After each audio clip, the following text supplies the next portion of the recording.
Welcome વિદ્યાર્થી મિત્રો. આજે આપણે ગુરુત્વાકર્ષણની અસર હેઠળ ગતિ કરતા, પણ ગતિ કેવી તો કે શિરોલંબ. શિરોલંબ એટલે સીધે સીધી ઉપર એમ. શિરોલંબ ઉધ્વ દિશા અથવા તો શિરોલંબ અધો દિશા, બરાબર. તો શિરોલંબ એટલે એનો મતલબ શું થાય? બે પ્રકારની આપણે શબ્દો વાપરતા હોય ફિઝિક્સમાં. જ્યારે સીધે સીધો પદાર્થ ઉપર જતો હોય ને ત્યારે શું બોલાય એને? તો કે શિરોલંબ ઉર્ધ્વ દિશા.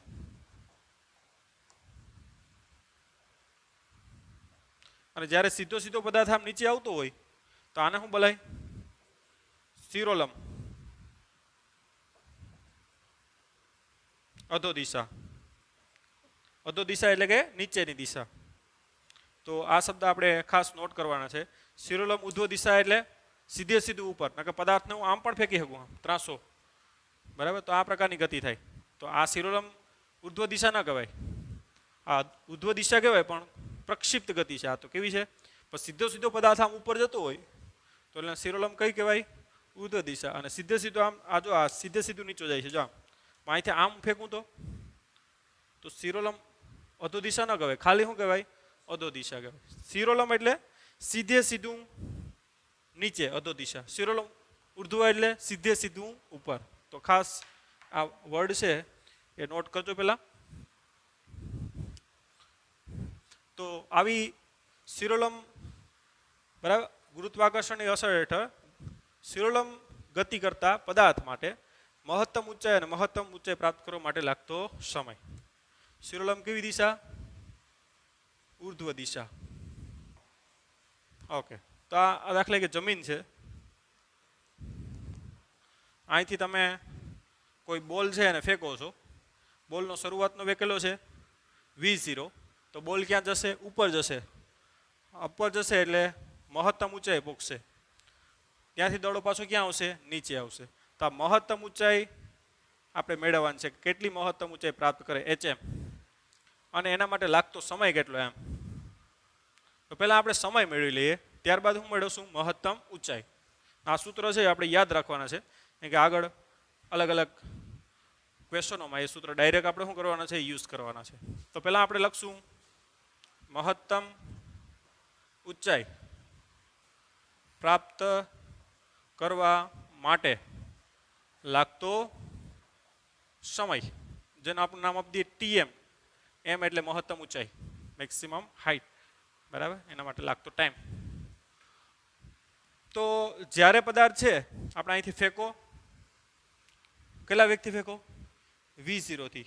દાખલા કે v0 છે 50 મીટર પર સેકન્ડ હોય તો 1 સેકન્ડ થઈ ગયા પછી કેટલો થઈ જાય? 40 થઈ જાય, કે g બરાબર કેટલું થાય? 10 મીટર પ્રતિ સેકન્ડ સ્ક્વેર છે. ઉપરથી નાખો તો 10 નો વધારો થાય, નીચેથી નાખો તો 10 નો શું થાય? ઘટાડો થાય. એટલે પહેલી સેકન્ડમાં કેટલો થઈ જાય? 40. બીજી સેકન્ડ પૂરી થઈ તો 30. ત્રીજી સેકન્ડ પૂરી થઈ તો ચોથી સેકન્ડ ને પાંચમી સેકન્ડ 0. એટલે મહત્તમ ઊંચાઈ પૂગી ગયો ને. એટલે મહત્તમ ઊંચાઈ પૂગે ત્યારે શું થાય? એનો અંતિમ વેગ કેવો થઈ જાય? 0 થઈ જાય. એટલે મહત્તમ ઊંચાઈ, પહેલાં તો આપણે વેગનું સૂત્ર લખીએ. અંતિમ વેગનું સૂત્ર શું થાય? v બરાબર v0 પ્લસ શું થાય? gt. હવે ઉપરની અક્ષ આપણે કેવી પસંદ કરી? ધન y અક્ષ. તો નીચેની અક્ષ કેવી થાય? ઋણ y અક્ષ થાય ને. તો ઋણ y અક્ષ હોય તો g કેવો લેવો પડે? માઇનસ લેવો પડે ને, કે g તો ઓલવેઝ કઈ તરફ હોય? નીચે તરફ હોય ને. ગુરુત્વાકર્ષણનો પ્રવેગ કઈ તરફ હોય? ઓલવેઝ નીચે તરફ જ હોય, બરાબર. એટલે નીચેની અક્ષ ઋણ y અક્ષ, ઉપરની ધન y અક્ષ. g તો ઓલવેઝ કેવું હોય? નીચે તરફ જ હોય. નીચેની અક્ષ કેવી? ઋણ. એટલે અહીં શું આવશે? માઇનસ આવશે. હવે મહત્તમ ઊંચાઈ પહોંચે, મહત્તમ ઊંચાઈ માટે અંતિમ વેગ v બરાબર કેટલો થઈ જાય? 0. તો જ મહત્તમ ઊંચાઈ પૂગી ગયો કહેવાય ને. નકર તો હજી ઊંચાઈ જવાનો હોય જો v હોય તો. એટલે મહત્તમ ઊંચાઈ અંતિમ વેગ કેવો થઈ જાય તમારો? 0 થઈ જાય. પ્રારંભિક વેગ v0 માઇનસ gtm લખ નાખો. એટલે ટૂંકમાં મહત્તમ ઊંચાઈ માટે, એટલે કે t બરાબર tm માટે v બરાબર કેવો થઈ જાય? 0 એમ. એટલે કે મહત્તમ ઊંચાઈ પ્રાપ્ત કરે એ સમયે તમારો અંતિમ વેગ કેવો થઈ જાય? 0. માટે gtm બરાબર શું થાય? v0. માટે મહત્તમ ઊંચાઈ પ્રાપ્ત કરવા માટે લાગતો સમય v0 અંતખેદમાં કેટલો થાય? g. આ સૂત્ર છે આપણે યાદ રાખવાનું છે કે મહત્તમ ઊંચાઈ પ્રાપ્ત કરવા માટે લાગતો સમય કેટલો થાય તો કે Tm બરાબર v0/g, જ્યાં v0 એટલે શું છે પ્રારંભિક વેગ, જે આપણે નીચેથી ફેંકતા હોય ને એ શું છે પ્રારંભિક વેગ. હવે તમને અહીંયા જ ઉદાહરણ આપી દઉં કે ભાઈ કોઈ પદાર્થને નાખ્યો મેં, કેટલા વેગથી નાખ્યો, પ્રારંભિક વેગ કેટલો દોડાનો મેં આપ્યો 50 મીટર/સેકન્ડ, તો મહત્તમ ઊંચાઈ પ્રાપ્ત કરવા માટે લાગતો સમય કેટલો થાય v0/g. v0 કેટલો છે ભાઈ 50/10, g બરાબર 10 લીધું મેં, એટલે કેટલો 5 સેકન્ડ. હમણાં જ આપણે કહેતા હતા 5 સેકન્ડ તો આપણે મોઢે પણ એમને ગણ્યું હતું, બરાબર, સૂત્રથી પણ ગણી શકાય. ઓકે, હવે આપણે મહત્તમ ઊંચાઈ મેળવીએ. ચાલો આ લખી લ્યો. મહત્તમ ઊંચાઈ મેળવતા પહેલા આપણે તમને એમ કહી કે દડો ક્યારે પાછો હાથમાં આવે એમ, તો જેટલો સમય અહીંયા પહોંચવા માટે લે એટલો જ પાછો સમય અહીંયા પાછો નીચે પહોંચવા માટે લઈ, એટલે એ સમયને છે ને આપણે ઉડ્ડયનનો સમય બોલીએ. ઉડ્ડયનનો સમય, જેને ઇંગ્લિશમાં ટાઈમ ઓફ ફ્લાઇટ બોલાય. શું બોલાય? TF. તો દડો પાછો આવવા માટે લાગતો સમય છે, એટલે કે કેટલો સમય સુધી એ ટૂંકમાં હવામાં રહેશે એમ, તો TF બરાબર શું થાય તો કે 2Tm એમ. TM જેટલા સમયમાં એ મહત્તમ ઊંચાઈ પૂગે, પાછા TM જેટલા સમયમાં હાથમાં આવે, એટલે TM વત્તા TM એટલે કેટલું થાય તો કે 2Tm. તો તમે ઉડ્ડયનનો સમય અથવા તો પાછો ફરવા માટે લાગતો સમય કહી તો કેટલો આવશે મહત્તમ ઊંચાઈ કરતાં ડબલ. એટલે 5 સેકન્ડ છે ને, તમને અહીંયા પૂછે ભાઈ ક્યારે દડો હાથમાં પાછો આવે, તો એ મતલબ કે ટાઈમ ઓફ ફ્લાઇટ બરાબર શું થાય 2Tm બરાબર 2 × 5, એટલે 10 સેકન્ડમાં શું આવી જાય પાછો તમારા હાથમાં આવી જાય. તો ઘરે જઈને ટ્રાય કરજો, બરાબર. પાછો ક્યારે હાથમાં આવે એના ઉપરથી તમે સમય પણ ગણી શકો, બરાબર, સોરી વેગ ગણી શકો, કેમ કે પ્રારંભિક વેગ કેટલો આપ્યો એ તો તમને ન ખબર પડે, પણ પાછો ક્યારે હાથમાં આવે તો ખબર પડે ને. તમારે દડાને ઉછાળવાનો, કેચ કરવાનો, માનો કે 8 સેકન્ડમાં પાછો આવ્યો, કેટલી સેકન્ડમાં 8 સેકન્ડમાં, એનો મતલબ કે તમારો TF કેટલો છે 8, એનો મતલબ કે TM કેટલો થાય 4 સેકન્ડ થાય ને. TM કેટલો થાય 4 સેકન્ડ, અને 4 સેકન્ડ મૂકી દો તો શું મળી જાય v0 મળી જાય પ્રારંભિક વેગ. આમ તમારે કોઈ દડો ફેંકો ઉપર સીધો ઉપર જવો જોઈએ, સાઈડમાં ન જવો જોઈએ, સીધો ઉપર જવાની ટ્રાય કરવાની. પાછો હાથમાં આવે એ સમય ગણી લ્યો, હાથમાં આવે માનો કે 10 સેકન્ડ લાગે, તો મહત્તમ ઊંચાઈ પ્રાપ્ત કરવા માટે લાગતો સમય કેટલો હોય 5 સેકન્ડ હોય, અને 5 સેકન્ડ મૂકો તો v0 કેટલો આવશે 50 આવશે, બરાબર. આ રીતે તમને પ્રારંભિક વેગ તમારે ગણવો હોય પોતાનો કે ભાઈ હું મહત્તમ કેટલો પ્રારંભિક વેગ પેદા કરી શકું, બરાબર. You can calculate your strength by using physics, બરાબર. તો આ રીતે ફિઝિક્સ છે એ તમારી સ્ટ્રેન્થ પણ માપી શકે. તો આ થઈ ગયો મહત્તમ ઊંચાઈ પ્રાપ્ત કરવા માટે લાગતો સમય અને ઉડ્ડયનનો સમય. હવે મહત્તમ ઊંચાઈ મેળવીએ. ઓકે ભાઈ, હવે મહત્તમ ઊંચાઈ જેનો સિમ્બોલ આપણે HM આપી દઈએ. તો મહત્તમ ઊંચાઈ ક્યારે પ્રાપ્ત કરે? મહત્તમ સમય જ પ્રાપ્ત કરે ને. તો મહત્તમ સમય શું હતો આપણે TM બરાબર v0/g સમયે પદાર્થ, ટૂંકમાં પદાર્થ TM બરાબર v0/g સમયે મહત્તમ શું કરે ઊંચાઈ પ્રાપ્ત કરે. તો એના માટે આપણે ખબર છે કે સ્થાનાંતરનું સમીકરણ x બરાબર શું થાય v0t, નીચે તરફની અક્ષ ઋણ y અક્ષ એટલે માઇનસ શું આવે 1/2 gt². હવે ટૂંકમાં t બરાબર tm સમયે તમારું x કેટલું કપાઈ જાય hm જેટલું કપાઈ જાય ને,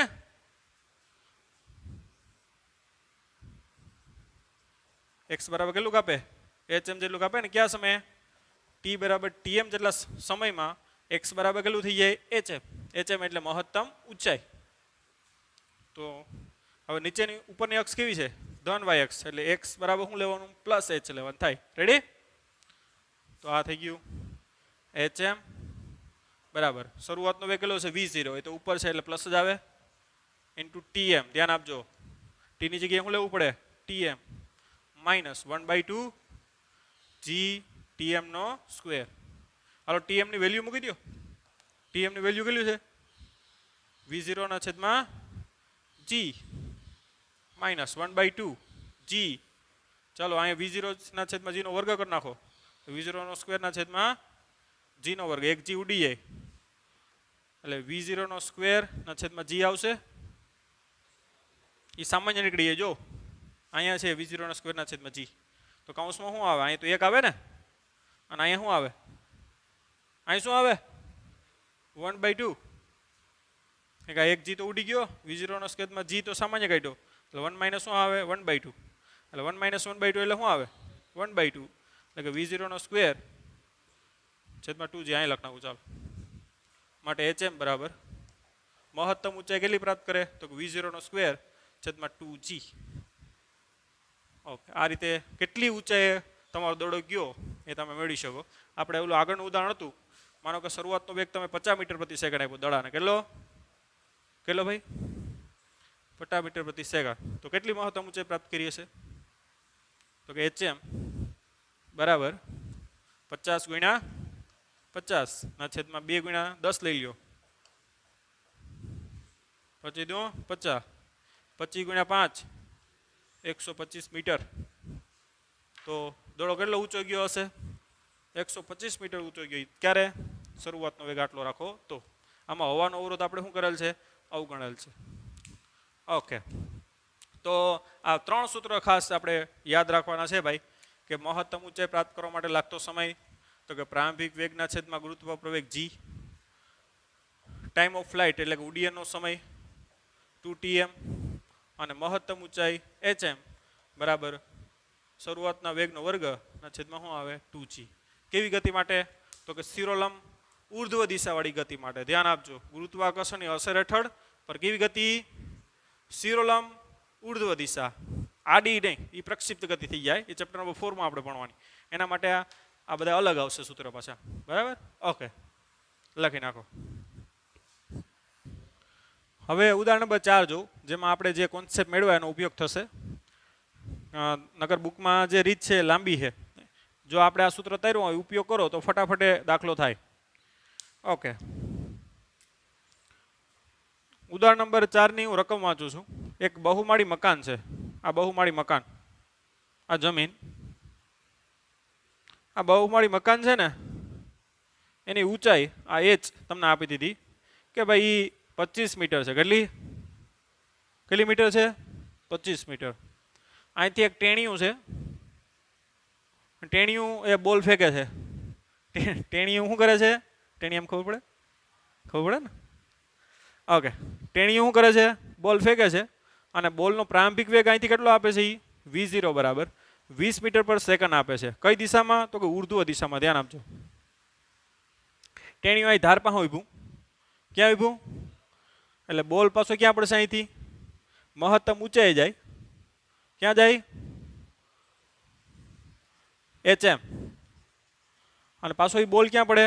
નીચે પડે. આવી રીતે અહીં જમીનમાં પડે તો કેટલો સમય લાગે એ મેળવવાનું છે.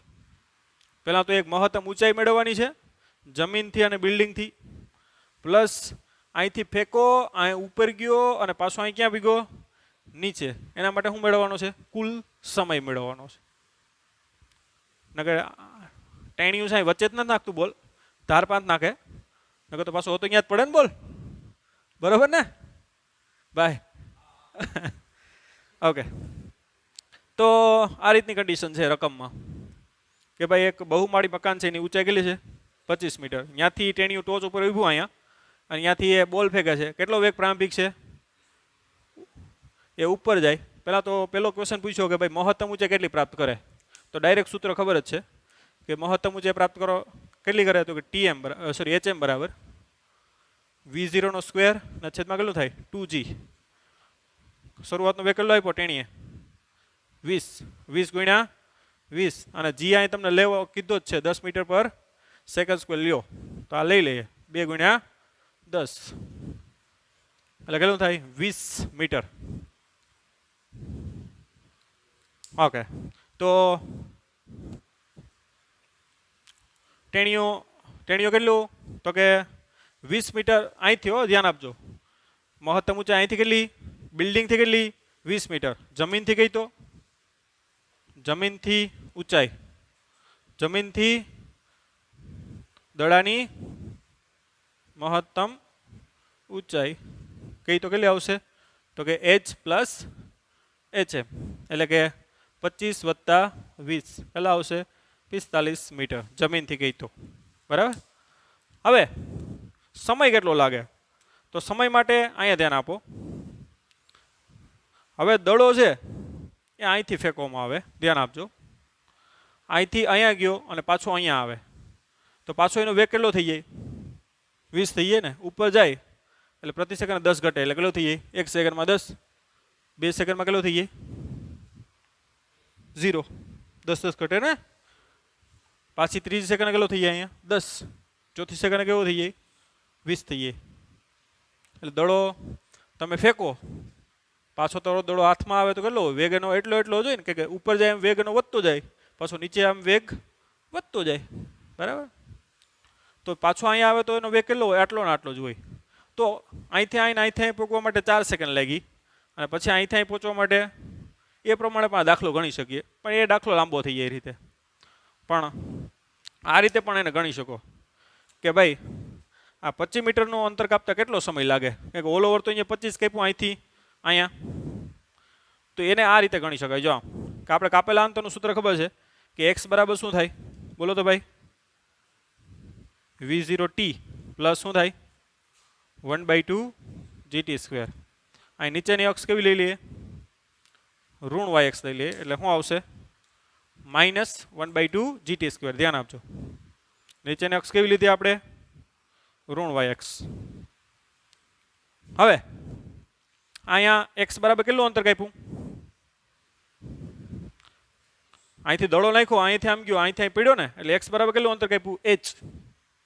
કેટલું અંતર કાપ્યું h. એના માટે લાગતો શું છે આ સમય છે. x એટલે અહીંથી દડો અહીંયા ગયો અને અહીંયાથી પાછો અહીંયા પડ્યો એ સમય છે. એ સમયમાં ઓલ ઓવર તો કેટલું કાપ્યું એણે બિલ્ડિંગથી નીચે h કાપ્યું. પણ ખાસ અહીં ધ્યાન રાખવાનું કાંઈ v0 છે ને એ તમારે ધન લેવાનો થાય, અહીં કે કેવો જાય ઉપર જાય એટલે એ કેવો લેવાનો થાય ધન લેવાનો થાય ખાસ આ સૂત્રમાં. આ સૂત્રની સાબિતી હું તમને આપતો નથી ને કે સાબિતી પણ આપણે કરી શકીએ કે ભાઈ ડાયરેક્ટ આ રીતે પણ તમે કરી શકો. તો h બરાબર કેટલું લેવાનું થાય -25, કેમ કે નીચે તરફ છે ને જો અહીંયા માઇનસ ન મૂકો તો પતી ગયો કેસ. કારણ કે દડો તો કઈ તરફ પડે છે નીચે તરફ પડે ને પછી એટલે h બરાબર કેટલું લેવાનું થાય -25. v0 શરૂઆતનો વેગ કેટલો છે 20, કઈ તરફ જાય ઉપર તરફ એટલે શું લેવું પડે +20. આપણે સમય તો ગણવાનો છે એટલે 20t -1/2 g કેટલો લેવાનો છે 10 ઇન્ટુ શું આવશે t². ઓકે તો કેટલું થઈ જાય 5. તો 5 સામાન્ય કાઢીને ઉડાડ નાખો એટલે કેટલે થઈ જાય 25 25 5 ચોક ને 20 માઇનસ શું આવશે t². 5 સામાન્ય કાઢ અહીંયા 5 સામાન્ય કાઢ્યા અને અહીંયા 5 ઉડી ગયા ને. ઓકે તો સમીકરણ શું આવશે બોલો જે t² આ બાજુ લઈ લ્યો t² -4t આ બાજુ t² એટલે પ્લસ થઈ જાય -4t -5 બરાબર શું આવશે 0. હવે એના સમીકરણનો ઉકેલ મેળવો કઈ રીતે મળશે 5 એકુ 5, પહેલાનો છેલ્લાનો ગુણાકાર -5 થાય ને, -5 ના એવા ભાગ પડો જેથી -4 આવે તો 5 એકુ 5 -5 વત્તા 1 એટલે t² -5t પ્લસ t આવે ને -5t t એટલે કેટલા થઈ જાય -4t અને આ બેનો ગુણાકાર કેટલો થાય -5 થાય બરાબર ને. પહેલાનો છેલ્લાનો ગુણાકાર ઓલ્ડ રીત 10માં 9માં 10માં ભણ્યા જ છો આ રીત બરાબર. -5 બરાબર શું આવશે 0. પહેલા કૌંસમાં શું સામાન્ય t સામાન્ય નીકળે t -5, આમાં સામાન્ય 1 નીકળે એટલે કે t -5 એટલે એક પદ શું આવે t સામાન્ય કાઢો t -5 કૌંસમાં શું આવે t +1 બરાબર 0. એનો એટલે કે t બરાબર કેટલું થાય 5 અને t બરાબર કેટલું થાય -1. તો -1 શક્ય નથી એટલે ટી બરાબર કેટલી આવશે 5 સેકન્ડ તો 5 સેકન્ડમાં દડો ક્યાં પડી જાહે નીચે પડી જાહે જો એ સમય આખો આવી ગયો ધ્યાન આપજો અહીંથી લઈને અહીં ક્યાંથી લઈને પાછો અહીંયા તો એના માટેનું સૂત્ર આ છે બાકી તમે અલગ અલગ ભાગમાં કરી શકો કે આના માટે સમય પછી આના માટે પછી આના માટે ચાલો એ પણ કરાવું આ લખી લ્યો તમને સેટિસ્ફિકેશન મળે એટલે એ કરાવું બરાબર પણ એમાં કઈ કાળજી રાખવાની થાય એ પણ હું તમને કહીશ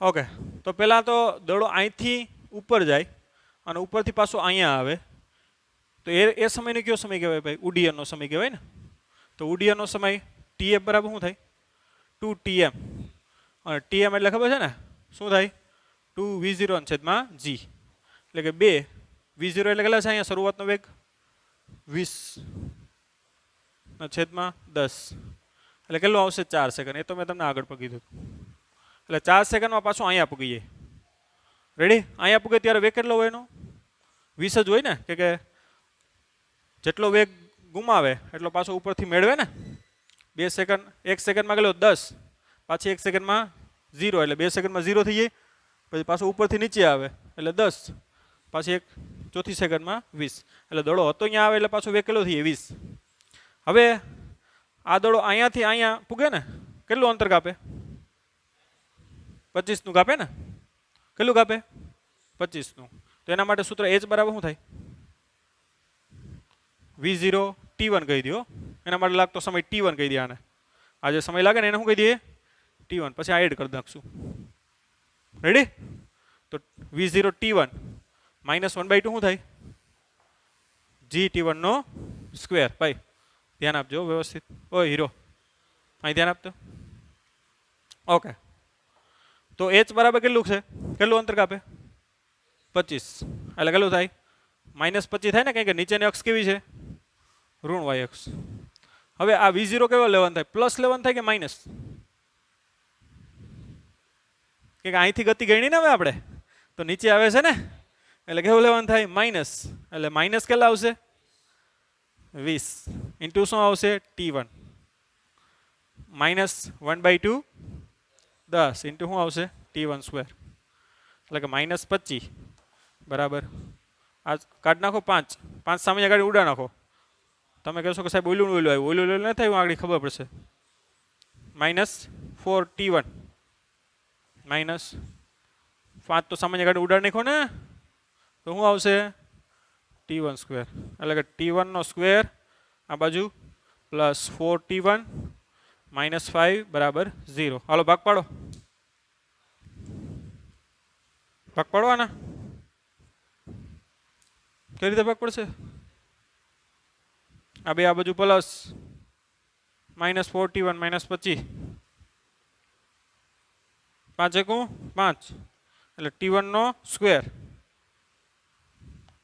પ્લસ 5 T1 માઇનસ T1 આવે ને પ્લસ 5 T1 આવે ને તો જ 4 T1 આવે ને -5 બરાબર 0 એટલે આમાં સામાન્ય શું નીકળે T1 કૌંસમાં શું આવે T1 + 5 આમાં સામાન્ય શું નીકળે -1 નીકળે ને કૌંસમાં શું આવે T1 + 5 બરાબર 0 એટલે T1 - 1 બરાબર 0 એટલે કે એક પદ શું આવશે બોલો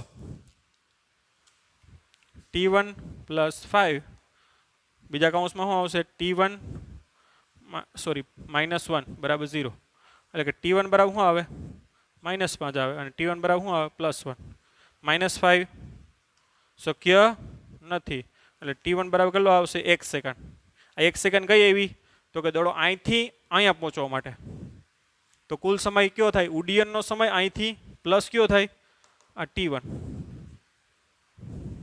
માટે કુલ સમય બરાબર કેટલો થાય TF વત્તા શું થાય T1 કુલ સમય કેટલો આવશે TF વત્તા T1 TF કેટલો આવ્યો 4 સેકન્ડ વત્તા T1 કેટલો આવ્યો 1 સેકન્ડ એટલે કેટલો આવશે 5 સેકન્ડ ફિઝિક્સ કામ કરે બોસ ઓલામાં 5 સેકન્ડ આવતો હતો આમાં આ રીત લાંબી પડે પણ તમે એમ થાય કે આ રીત કરવી તો આ રીત કરવો બરાબર ઓલામાં એક જ વસ્તુ કે ઉપર તરફ જાય એટલે આ પ્લસ લઈ લો ડાયરેક્ટ જવાબ આવે બરાબર. એ સૂત્ર તમે યાદ રાખી શકો કે કોઈ પુલ ઉપરથી ઉપર ફેંકો અને પાછો કંઈ નીચે પડે ને આ તે બધી વસ્તુ ઓલા સૂત્રથી કરી શકાય બરાબર. તો એ સૂત્ર તમે વ્યવસ્થિત મેમોરાઇઝ કરી લો તો આ રીત તમારે લાંબી કરવી પડે નહીં. ઓકે, ને એ સૂત્ર સાબિત કરી શકાય એવું પણ નથી બરાબર.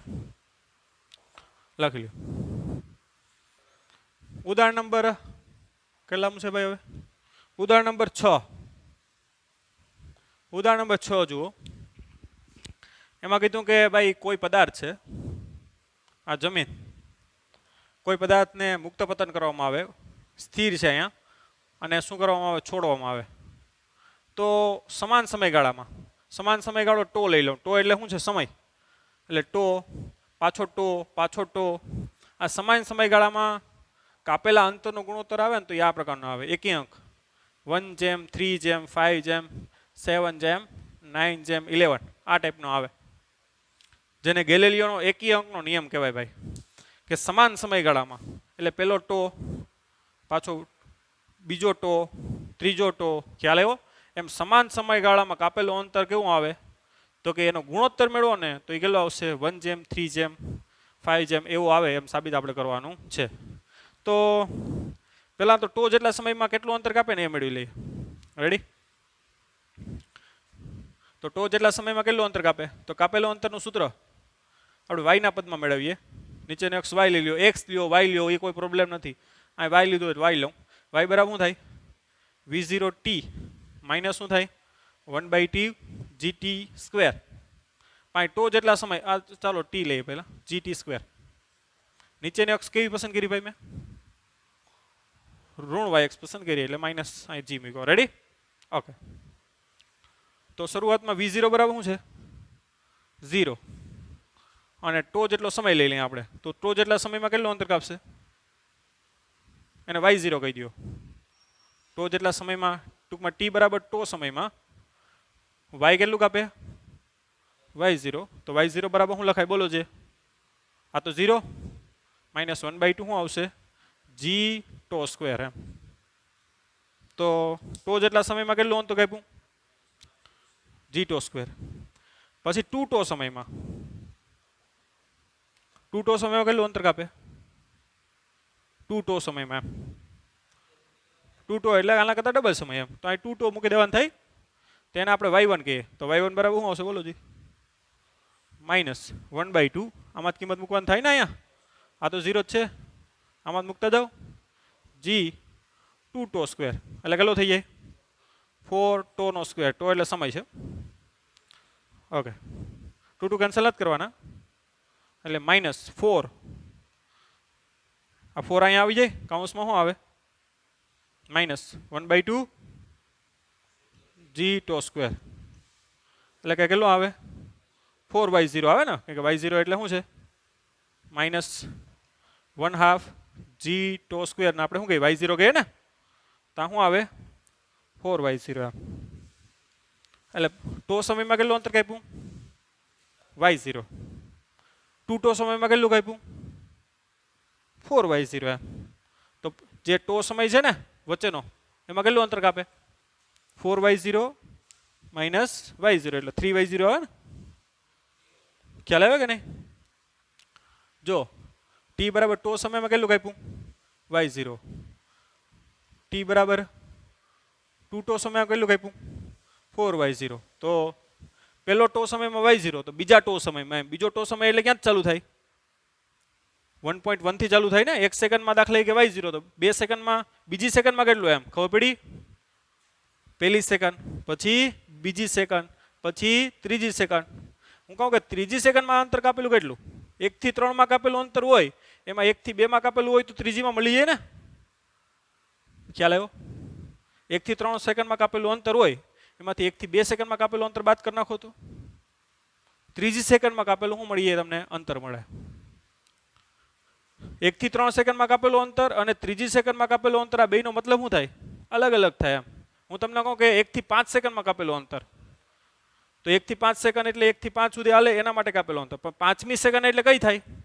4.1 સેકન્ડ થી 4.999 સેકન્ડ. એ કઈ સેકન્ડ કહેવાય? તમારી 5મી સેકન્ડ. એમ તો 1 થી 5 સેકન્ડમાં કાપેલું અંતર -1 થી 4 માં કાપેલું અંતર, તો કઈ સેકન્ડમાં આવી જાય? 5મી સેકન્ડમાં એમ અહીંયા એટલે અહીંયા તમારે દરેક ટો સમયમાં મેળવવાનું છે એટલે પહેલો ટો સમય પછી પાછી બીજો ટો સમય પાછો ત્રીજો ટો સમય એ રીતે એમ બરાબર. તો રકમને પહેલાં તો વ્યવસ્થિત સમજવી પડે. એટલે પ્રથમ ટો સમયમાં કેટલું અંતર કાપે y0, પછી બીજા 1 થી 2 ટો સમયમાં કેટલું કાપે 4y0. એટલે મતલબ કે નેક્સ્ટ ટો સમયમાં કેટલું અંતર કાપ્યું હોય આમાંથી આ બાદ કરવું પડે ને 4y0 માઇનસ શું કરવું પડે y0 એટલે કેટલું અંતર કાપ્યું કહેવાય 3y0 કેટલું. તો એનો આપણે કોઠો બનાવી નાખીએ. હવે રકમ વ્યવસ્થિત સમજો ભાઈ.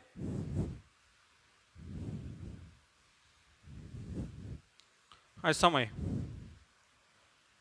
0 સમય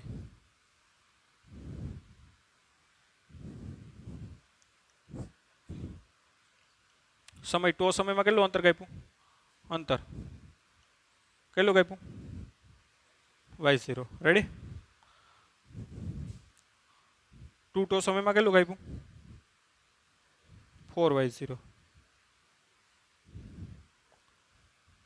તો ટો સમયમાં દરેક ટો સમયમાં બરાબર કાપેલું અંતર કેટલું થાય y0 માઇનસ 3y0. પહેલાં ટૂંકમાં આ y0 રેડી પહેલાં ટો સમયમાં પાછા ટો સમયમાં કેટલું થાય 4y0 માઇનસ y0 એટલે કેટલું આવશે 3y0. પાછા 3 ટો સમયમાં 3 ટો અહીં મૂકો એટલે કેટલું થાય એનો વર્ગ 9 ટો સ્ક્વેર થાય ને એટલે અહીં 9 આવે એટલે કેટલા થાય 9y0 થાય. તો એ ટો સમયમાં કેટલું 9y0 માઇનસ 4y0 એટલે કેટલું થાય 5y0.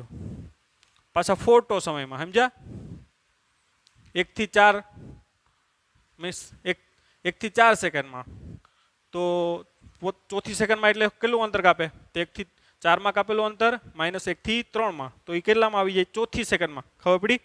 તો 4 ટો એટલે એ ટો સમયમાં દરેક ટો સમયમાં કાપવું હોય તો પહેલાં 4 ટોનું મેળવી લો. 4 ટોનું કેટલું થાય તો અહીં 4 મૂકો અહીં 4 ટોનો વર્ગ આવે આખાઈનો તો એનો કેટલો થઈ જાય વર્ગ 4 ટોનો વર્ગ કેટલો થઈ જાય 16 ટોનો વર્ગ એટલે 16 અહીં આવે.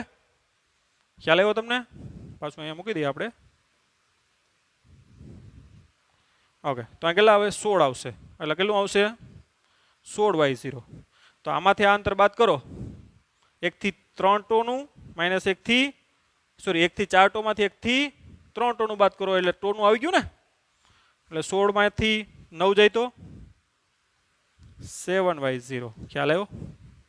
આ રીતે આગળ વધારતા જાઓ તો એ રીતે y0 3y0 5y0 7 પછી કેટલો આવશે 9 એ રીતે આવશે. પછી આનો ગુણોત્તર મેળવો તો કેટલો આવશે ગુણોત્તર જે આપણે મેળવવાનું કીધું આનો નાનો ગુણોત્તર 1/3.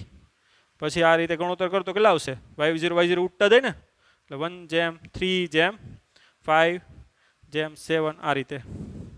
તો આ જે ગુણોત્તર છે એકી અંક આવે છે એટલે ગેલિલિયોનો કયો નિયમ કહેવાય એકી અંકનો. એટલે દરેક ટો સમયમાં છે ને કાપેલા અંતરનો ગુણોત્તર મેળવો તો 1/3/5 શું આવશે 9/11 એ રીતે આવશે એકી. તો આને ગેલિલિયોનો શું કહેવાય એકી અંકનો નિયમ. ઓકે લખી નાખો. ઉદાહરણ નંબર 7 જો. ઉદાહરણ નંબર 7માં સ્ટોપિંગ ડિસ્ટન્સનું સૂત્ર મેળવું કે ભાઈ કોઈ એક કાર છે માનો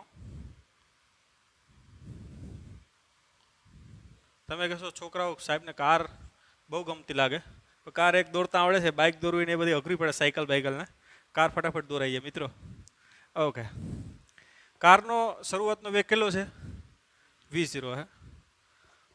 કાર ધનેક્સ દિશામાં શું કરે છે ધનેક્સ દિશામાં શું થાય છે જાય છે બરાબર.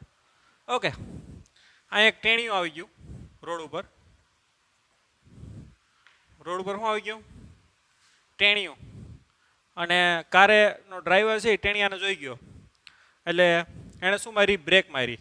શું મારી બ્રેક. હવે બ્રેક મારે એટલે ડાયરેક્ટ તો કંઈ અહીંયા ઊભી તો નથી જવાની થોડુંક અંતર કાપી અને પછી શું થાય ઊભી રહે. તો દાખલા કે x જેટલું અંતર કાપ્યું અને પછી શું રહી ઊભી રહી અથવા ds જેટલું અંતર કાપ્યું કેટલું અહીંયા મોરો આવી ગયો બરાબર મોરા ટુ મોરો.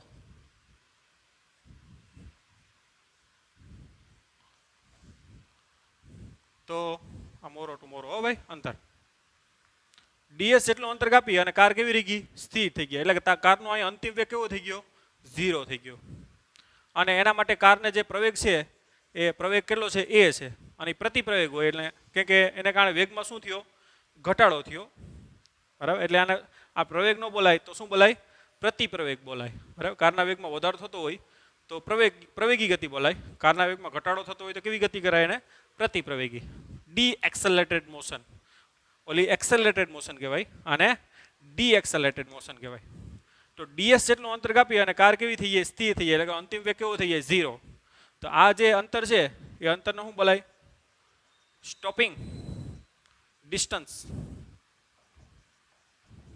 આને શું બોલાય સ્ટોપિંગ ડિસ્ટન્સ એટલે કે એટલા અંતર કાપ્યા પછી કાર કેવી થઈ ગઈ સ્થિર થઈ ગઈ અને એનું સૂત્ર આપણે મેળવવું હોય તો અચળ પ્રવેગી ગતિનું સૂત્ર જ છે આ સૂત્રને કંઈ યાદ રાખવાની કંઈ જરૂર પણ નથી આપણે ખબર છે કે v² - v0 સ્ક્વેર = શું થાય 2ax આનો મતલબ ખબર છે ને કે x જેટલા અંતર કાપ્યા પછી કારનો વેગ કેટલો થઈ જાય v0 થી v થઈ જાય એટલે અહીંયા x બરાબર તમે ds લ્યો તો કારનો વેગ v બરાબર કેટલો થઈ જાય અંતિમ વેગ 0 થાય એટલે કે 0 - v0 સ્ક્વેર બરાબર 2a હવે અહીંયા ધ્યાન આપો આ કારનો વેગ છે ને આપણે ધન x તરફ લીધો તો પ્રવેગ કેવો ઋણ આવશે શા માટે કારણ કે વેગમાં ઘટાડો થતો હોય ત્યારે વેગ અને પ્રવેગ પરસ્પર કેવો હોય વિરુદ્ધ દિશામાં જે ઓલરેડી કોન્સેપ્ટ મેં તમને સાબિત કરાવેલો છે તો અહીંયા તમારે પ્રવેગ છે એ કેવો લેવાનો થાય નેગેટિવ a ઇન્ટુ શું આવશે x બરાબર કેટલું આવશે ds તો અચળ પ્રવેગી ગતિનું સૂત્ર જ છે ઓકે કે ભાઈ x જેટલું અંતર કાપ્યા પછી વેગ v0 થી કેટલો થાય v હવે x બરાબર કેટલું અંતર કાપ્યું ds અને ds જેટલા અંતર કાપ્યા પછી એનો વેગ કેટલો થઈ જાય અંતિમ વેગ 0 બરાબર તો આ સૂત્રમાં કિંમત મૂકી દો અંતિમ વેગ 0 પ્રારંભિક વેગ v0 સ્ક્વેર 2 a એટલે કેવો લેવાનું થાય માઇનસ કેમ કે વેગ ધન લીધો આ બાજુ તો પ્રવેગ વિરુદ્ધ દિશામાં થાય એટલે કેવો લેવો પડે ઋણ ઇન્ટુ ds તો ds બરાબર શું આવે આ માઇનસ માઇનસ ઉડી જાય તો શું આવશે v0 સ્ક્વેર ના છેદમાં કેટલું આવશે 2a તો આ રીતે સ્ટોપિંગ ડિસ્ટન્સનું શું મળી શકાય સૂત્ર ઓકે યાદ રાખવાની કોઈ જરૂર નથી આ સૂત્ર યાદ હોય એટલે આપણે મેળવી શકીએ આ સૂત્ર યાદ રાખવાની કોઈ જરૂર નથી પણ આ સૂત્રનો એમ શું છે ભાઈ આપણે ગાડી હાંકતા હોય તો આ ટેણીયું પીલાઈ ન જાય એના માટે કઈ કાળજી રાખવી જોઈએ આ ds ઓછું હોવું જોઈએ કે વધારે હોવું જોઈએ ભાઈ ઓય હીરો ds ઓછું હોવું જોઈએ કે વધારે આ અંતર ઓછું હોવું જોઈએ ને બ્રેક વહેલી લાગી જવી જોઈએ ને ટેણી ઉલરી જાય પછી કંઈ કામ નથી એટલે આ સ્ટોપિંગ ડિસ્ટન્સ કેવું હોવું જોઈએ ઓછું હોવું જોઈએ તો ઓછું હોવા માટે આ v0 શરૂઆતનો વેગ કેવો હોવો જોઈએ ઓછો એટલે જ આપણે બધા કહીએ કે ભાઈ ગાડી ધીમે હાંકો બરાબર ગાડી ફૂલે ફૂલ આવતી હોય તો બ્રેક મારો પછી પણ ઘણું બધું અંતર કપાઈ જાય ઘણું બધું ઉલરી જાય કોઈકની દુકાનોમાં ગાડી કરી જાય બરાબર તો ખાસ કે શરૂઆતનો વેગ કેવો રાખો ભાઈ ઓછો રાખો એવી જગ્યા હોય કે જ્યાં આપણે આવી કોઈ વસ્તુ કોઈ પશુ પક્ષી કોઈ જાનવર કે અથવા કોઈ ગાય છે કૂતરા છે અથવા કોઈ ટેણિયા છે તો શરૂઆતનો વેગ કેવો હોવો જોઈએ તમારો પહેલાં તો ઓછો હોવો જોઈએ બીજી વસ્તુ કે પ્રવેગ કેવો હોવો જોઈએ વધારે હોવો જોઈએ તો જ આ અંતર કેવું થાય ઓછું થાય ને એટલે કે બ્રેક સારી લાગવી જોઈએ બ્રેક શું લાગવી જોઈએ સારી તો ટૂંકમાં ટાયર અને જે બ્રેકના ડટા છે ને એ બે સારા હોવા જોઈએ ટાયર ગટા થઈ ગયા હોય તો પ્રવેગ ઓછો મળે અને પ્રવેગ ઓછો મળે પ્રવેગ વધારે મળે પ્રવેગ ઓછો મળે તો અંતર વધારે કપાઈ જાય ને આ પ્રવેગ કેવો હોવો જોઈએ વધારે પ્રવેગ વધારવા માટે બળ વધારે હોવું જોઈએ કે બરાબર ma તો જ પ્રવેગ વધારે થાય પ્રવેગ વધારે થાય તો આ કેવું થાય ઓછું કંઈક એકબીજાને વ્યસ્ત છે એટલે ટાયર પ્રોપર હોવો જોઈએ અને બ્રેકના ડટા કેવો હોવો જોઈએ સારા તો સમયાંતરે ટાયર બદલાવતા રહેવા જોઈએ આપણી ગાડીમાં અને પ્લસ આપણે ટાયરના બ્રેકના ડટા છે એ પણ શું કરવા જોઈએ સમયાંતરે બદલાવવો જોઈએ તો સારામાં સારી બ્રેક લાગે અને સારામાં સારું બળ લાગે તો સારો પ્રવેગ મળે સારો પ્રવેગ મળે તો આ કેવું થઈ જાય ઓછું થઈ જાય તો આ દાખલાનો જે એમ છે એ આ રીતે છે તો ફિઝિક્સ છે એ આ પ્રકારની તમને સિક્યુરિટી પણ આપે છે બરાબર કે કઈ વસ્તુમાં તમારે વાહન હાંકતા હોય તો ધ્યાન રાખવું બરાબર બાકી તો અચળ પ્રવેગી ગતિનું શું છે આ સૂત્ર જ છે ઓકે નેક્સ્ટ દાખલો જો હવે ઉદાહરણ નંબર 8 જો ઉદાહરણ નંબર 8 માં શું કીધું કે પ્રતિક્રિયા સમય નામ છે એવો જ અર્થ છે, જેને ઇંગ્લિશમાં રિએક્શન ટાઈમ બોલાય. પ્રતિક્રિયા સમય એટલે શું? કોઈ પ્રક્રિયા થાય અને જે તમે ટૂંકમાં એ પ્રક્રિયા માટે સમય લ્યો છો એ સમયને તમે શું કહેવાય? તો કે પ્રતિક્રિયા સમય. ઉદાહરણ આપો એટલે ખ્યાલ આવશે. માનો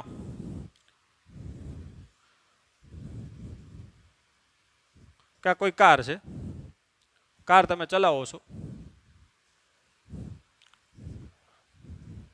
આ ટેણીયું રસ્તા ઉપર આવી ગયું, તો આ એક્શન છે. ટેણીયું રસ્તા ઉપર આવી ગયું શું છે? એક્શન. હવે તમારે શું મારવાનું થાય?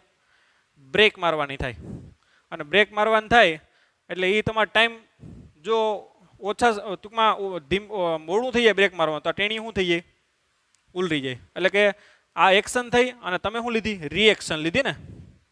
તો એ જે સમય છે ને એને કયો સમય કહેવાય? Reaction time. જે તમે બ્રેક મારવા માટે જે ટાઈમ લ્યો છો ને, દાખલા કે કોઈ રસ્તામાં ટેણીઓ આવી ગયું અને તમે કાર ચલાવો છો, તો કાર તમને એમ થાય કે એટલા સમયમાં આ કાર અહીંયા પહોંચી જશે, બરાબર? તો એ પ્રમાણે તમારે શું મારી દેવી પડે? બ્રેક મારી દેવી પડે. તો કોઈ એક્શન થાય અને તમે સામે રિએક્શન કેટલા સમયમાં લ્યો ને, એ સમયને કયો સમય કહેવાય? રિએક્શન ટાઈમ, એટલે કે પ્રતિક્રિયા સમય. જો એ સમય છે એ તમારો લેટ હોય, એ સમય તમારો કેવો હોય? લેટ એટલે મોડો હોય, તો આ ટેણીઓ શું થઈ જાય? ઉલરી જાય. કે ભાઈ અહીંયાથી અહીં કાર પહોંચવા માટે અહીંયા માનો કે 5 સેકન્ડ લાગે. કેટલી? 5 સેકન્ડ કરતાં તમે વધારે સમય લઈ લીધો તો ટેણીઓ ઉલરી જાય. એટલે પ્રતિક્રિયા સમય એ જ એમ કે કોઈ એક્શન થઈ અને સામે તમે રિએક્શન લેવામાં જે ટાઈમ લગાડો છો ને, એ ટાઈમને કયો ટાઈમ કહેવાય? તો કે રિએક્શન ટાઈમ. જો એ ટાઈમ છે એ ટૂંકમાં લેટ થઈ જાય તો પણ ટેણીઓ ઉલરી જાય. અને ટેણીઓ બહુ દૂર હોય અને તમે અહીંથી બ્રેક મારી દો તો પણ એનો કોઈ અર્થ નથી, કેમ કે ટેણીઓ કંઈ પીલાવાનું નથી, ઉયું જવાનું છે. ઘણા શું છે કે બીકમાં વસ્તુ દૂર હોય, બ્રેક અહીંથી મારી દે, તો પ્રતિક્રિયા સમય એકદમ ઝડપી હોય એનો પણ કોઈ મતલબ નથી. અને પ્રતિક્રિયા સમય મોડો હોય એનો પણ કોઈ મતલબ નથી. મોડો હોય તો આ ટેણી ઉલરી જાય, અને જો એકદમ ફાસ્ટ હોય તો ટેણીઓ હજી દૂર હોય તો પણ આ કાર બ્રેક મારીને ત્યાં ઊભી રાખો એનો કોઈ મતલબ નથી. તો કારણ વગરનું તમારું ફ્યુઅલ બગડે. ખ્યાલ આવ્યો તમને? તો પ્રતિક્રિયા સમય કેવો હોવો જોઈએ? પ્રોપર હોવો જોઈએ. દાખલા કે એક બીજું ઉદાહરણ આપ્યું, એક બીજું ઉદાહરણ તમારી બુકમાં આપ્યું છે કે આ સ્કેલ છે. માનો તમારો પ્રતિક્રિયા સમય માપવો હોય તમે માપી શકો. આ સ્કેલ છે એ તમે અહીંથી ટૂંકમાં અહીંથી મુક્ત પતન કરાવો છો. શું કરાવો છો? મુક્ત પતન. અને અહીંથી સ્કેલને તમારે પકડવાની છે.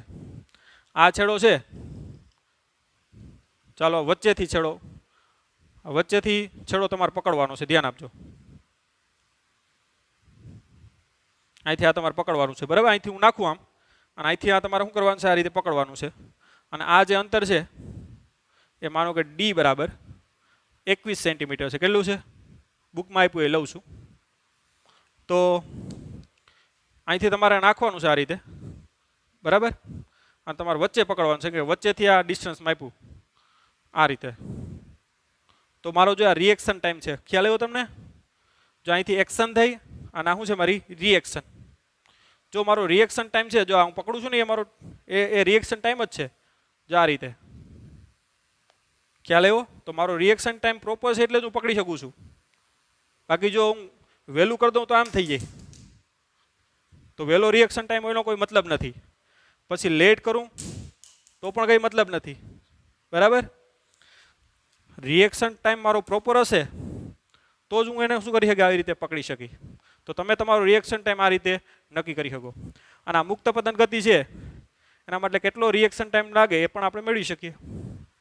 કે ભાઈ અહીંથી એટલું અંતર કાપવા માટે કેટલો સમય લાગે? આપણે ખબર છે કે એક્સ બરાબર શું થાય? v0t -1/2 શું થાય? gt² થાય ને? તો કેટલું અંતર કાપે? આ ડી કાપે ને. શરૂઆતનો વેગ v0 બરાબર શું છે? x બરાબર ડી છે, અહીંયા બરાબર 21 સેન્ટીમીટર છે, અને v0 કેટલો છે? 0. તો x બરાબર મૂકી દો ડી -1/2 શું થાય? g. આ ટી ની જગ્યાએ શું મૂકી દો? ટી આર જેટલા સમયમાં ડી કાપ્યું ને, એટલે ટી ની જગ્યાએ શું મૂકી દો? T R, reaction time. તો આની કિંમત મૂકી દો. ડી બરાબર કેટલું થાય? નીચે છે એટલે શું થાય? -21 આવે ને, બરાબર શું થાય? -1/2 જી એટલે 9.8 ઇન્ટુ શું આવશે ટીઆરનો વર્ગ એટલે માઇનસ માઇનસ ઉડી જાય 1 × 2 = 42 ના છેદમાં કેટલા આવશે 9.8 બરાબર શું આવશે ટીઆરનો વર્ગ માટે ટીઆરનો વર્ગ 42 ના છેદમાં 9.8